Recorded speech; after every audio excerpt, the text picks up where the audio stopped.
normal grown-ups are going to be allowed to play rugby ever again, we're going to need some amazing captains to get sides back out onto the rugby pitch. In my life as a hooker, the pinnacle of my rugby playing career was becoming captain of the Wallingham 4th 15. And so here are my top 10 tips for being a successful rugby captain in the lower leagues. Number 1. You don't need to be the best player on the team. You just need to be reasonably well organised and able to count up to 15. Number 2. Turn up. There's no entrance examination to be a club captain, and there's no long list of people desperate to do the job. So if you turn up to an annual general meeting and put your name forward, someone is bound to nominate you and they'll gladly give you the job. Number 3. Seek out the worst possible opposition. Wallingham 4th 15 was in the Surrey Foundation League, the bottom of the bottom.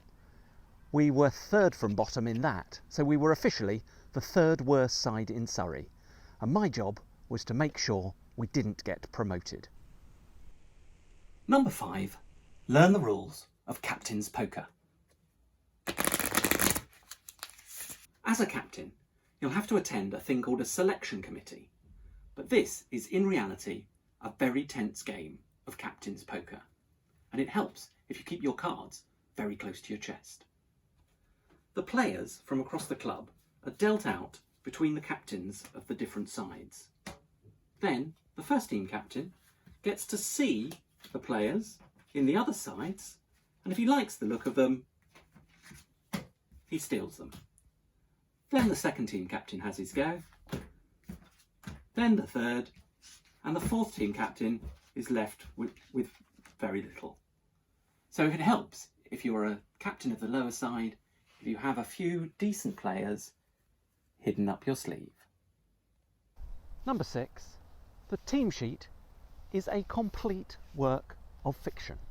It's published mainly as a marketing exercise to entice players to turn up to the game.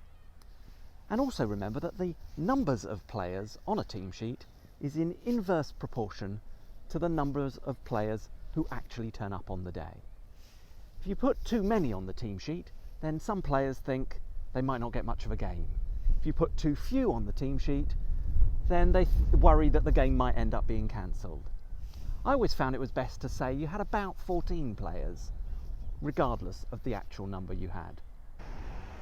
Number 7. Never cancelled.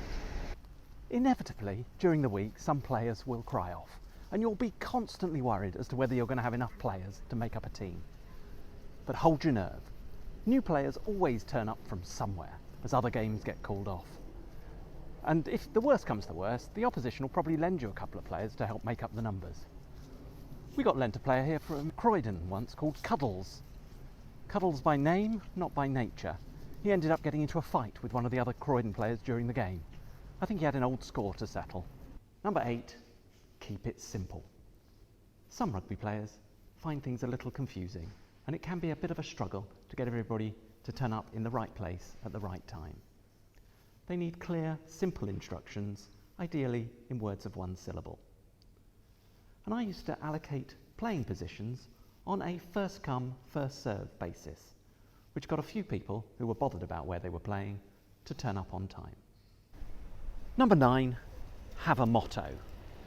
My first game as captain was against these guys at Streatham and Croydon, and we had a terrible start to the game. We didn't know what we were doing, and everyone was swearing at each other and telling them what they were doing wrong.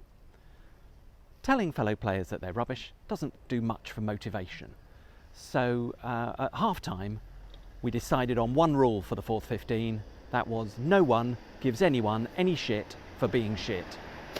That seemed to do the trick, and it became our motto. And finally, number 10. Praise everything.